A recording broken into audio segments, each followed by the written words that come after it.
কালকে পয়লা বৈশাখ চলে আসলাম একটু আড়তে কিভাবে ওরা গুছাচ্ছে দেখার জন্য। তো ওখান থেকে আমরা ঠাকুর কিনতে বেরিয়ে আসলাম। অনেক জায়গায় গেছি, পছন্দ হচ্ছে না, তো এখানেও আসলাম। সত্যি বলতে কি, আজকে আমার ঠাকুরগুলো যেটাই দেখছি সেটাই কিন্তু পছন্দ হচ্ছে। তো আমার পাশে যে ছেলেটা আছে ও আমাদের আড়তেই থাকে। তো ও খালি বলছে এটা পছন্দ না, ওটা পছন্দ না, কিন্তু আমার খুব পছন্দ হচ্ছে। তো এর সামনে আরেকটা দোকান ছিল, ওখানেই আসলো। তো এখানে এসে এখানেও সেভাবে ও বলছে পছন্দ হয়নি, পছন্দ হয়নি। আমার কিন্তু খুব, সত্যি বলতে কি, খুব, খুব পছন্দ হয়েছিল। ও কিছুতেই শুনলো না। দিয়ে সামনে আরেকটা দোকান ছিল, সেখানে গেল। তো ওখানে যাওয়ার পর ওখানে ওর পছন্দ হয়েছে। আমারও পছন্দ হয়েছে, কিন্তু এর থেকেও বেশি পছন্দ হয়েছিল আগেরটা। কিন্তু ওর পছন্দ হয়নি। ঠিক আছে, ওর পছন্দে আমি ঠাকুরটা নিলাম। যাক, ঠাকুরটা নিয়ে এবার আমরা আরতির দিকে রওনা দেবো। আজকে আমি অনেক কাজ নিয়ে বেরিয়েছি।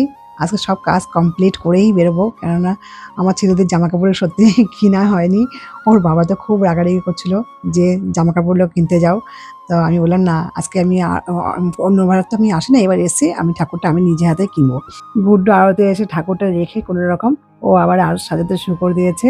তো ছেলে আবার বলছে, মা চলো, আমাদের এদিকে দেরি হয়ে যাচ্ছে। এবার আমরা বেরিয়ে পড়লাম। যেতে যেতে দেখি সামনে চড়ক মেলা হচ্ছে। আমি কোনোদিনও চড়ক মেলায় আসিনি। তো প্রতিবারই বলি যাবো যাবো, তা হয়তো আমার ভাগ্যে ছিল এবার। তো ভাগ্যে থাকলে কি হবে, এসে দেখি চড়ক শেষ। তারপর চলে গেলাম শপিং মলে। এখানে গিয়ে দুই ছেলের জন্য জামা কাপড় কেনা হলো।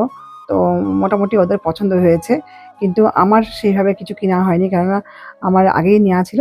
তাই জামা কাপড় কেনাও কমপ্লিট। এবারে এসে একটু ফুচকা খাচ্ছি।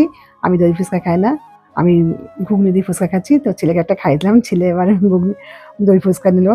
ও ও দই ফুচকা খেতে খুব ভালোবাসে। তো আমাদের খাওয়ার পর্ব শেষ, সব শেষ। Bye, tata.